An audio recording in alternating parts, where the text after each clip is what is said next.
3 U.S. drones. Down in 6 minutes. Traoré's bold move that left the Pentagon speechless. Hello, friends. 3 drones. 6 minutes. One message that shook the sky. For years, Africa's airspace has been watched from above. Silent wings scanning every move, mapping every border, with no consent and no accountability. But one night over the Sahel, that silence was broken. In the early hours before dawn, Burkina Faso detected, tracked, and destroyed 3 advanced military drones believed to belong to a Western intelligence network. No press release, no claim, no apology, just wreckage and silence from Washington. What happened that night wasn't only a military action, it was a declaration. A small nation had just reminded the world that the sky, too, is sovereign. Tonight, we uncover how it happened and what it means for the future of power. Soon, radar stations began picking up the same mystery. Low-altitude flights, no transponders, flying just after midnight. They weren't commercial aircraft, they weren't humanitarian drones, and they weren't supposed to be there. To President Ibrahim Traoré, this was more than an intrusion. It was an insult. Since taking power, he had made one promise above all. Burkina Faso would never again be watched without its consent. The nation's airspace, long treated like open territory by foreign powers, was about to be reclaimed. The first move came quietly. Traoré ordered a full-spectrum air defense scan. His technicians, young, underfunded, but fiercely determined, began combing through frequencies, analyzing signals, and mapping flight paths. What they found sent a chill through the command room. The unidentified drones were operating in synchronized formation. 3 units, moving like a single organism. Their flight zones weren't random. They circled over logistics corridors, defense perimeters, and mineral-rich regions recently reclaimed from foreign control. Whoever was flying them wasn't collecting data for research. They were gathering intelligence for something larger. Traoré's next words to his commanders were simple. Be ready. When they return, we act. Days turned into weeks.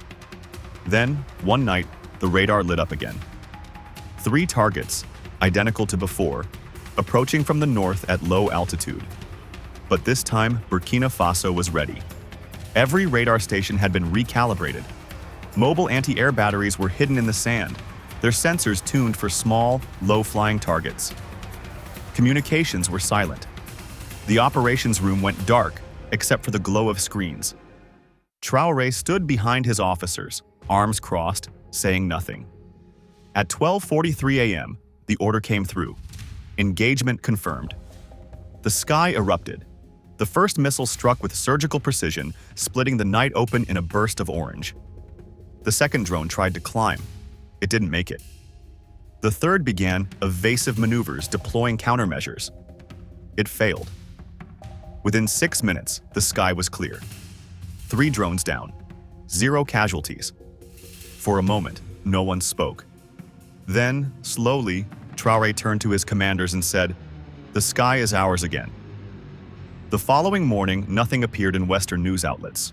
No acknowledgement, no outrage. But in Washington, Paris, and Brussels, alarm bells were ringing. How did one of the world's poorest nations detect, track, and eliminate advanced Western-made drones? No one had an answer, and that silence became the loudest statement of all. Intelligence insiders quietly confirmed what many suspected. The drones were part of a surveillance program spanning the Sahel region, monitoring both insurgent movements and government activity. In other words, Burkina Faso itself had become the subject of surveillance. By destroying the drones, Traoré hadn't just defended his skies.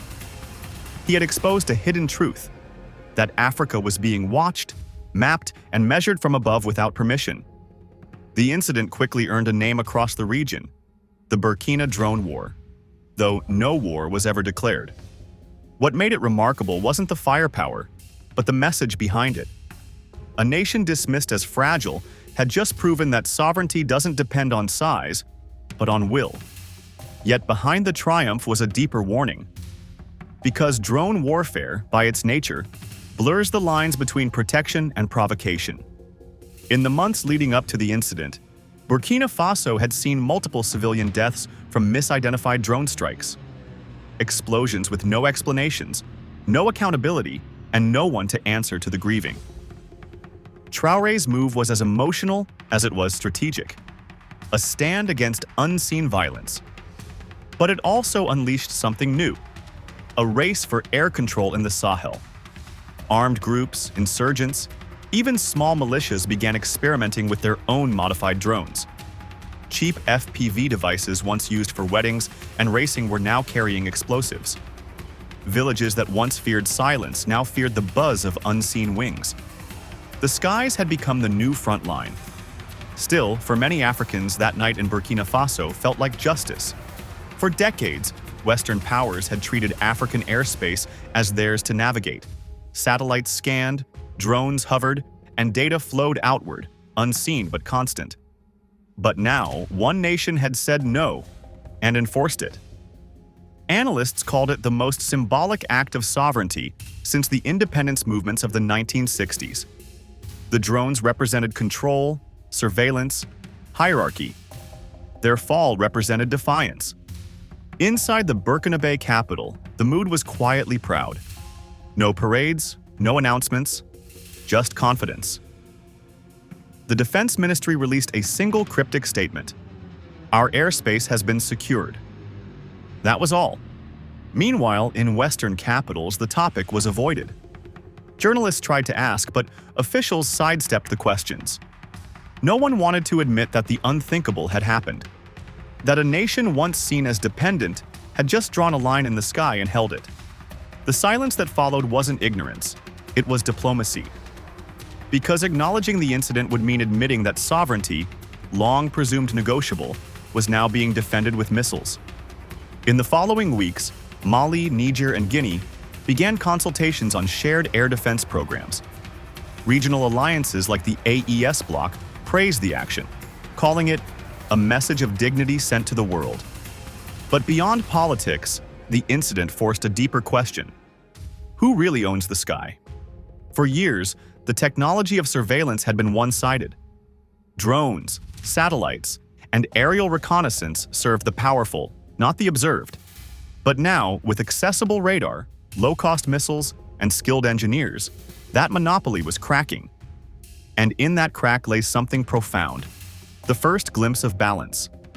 As the sun rose over the Sahel the next morning, villagers in the north looked up to a sky finally empty. The hum was gone. The silence, once frightening, now felt peaceful. And though no one spoke of it publicly, everyone knew something had shifted. When Burkina Faso shot down those 3 drones, it didn't just destroy machines. It shattered an illusion. The illusion that some nations have the right to watch, and others must simply accept it. The incident may never make front-page news in the West, but its echo will linger across Africa for years to come. For Captain Ibrahim Traoré, it was never just about defense. It was about dignity, about proving that even in a world of giants, small nations can still claim the sky above their own soil. The message to the world was clear, and it required no press release. You may fly high, but not here, not anymore. The silence from Washington said it all. Sometimes, silence is surrender,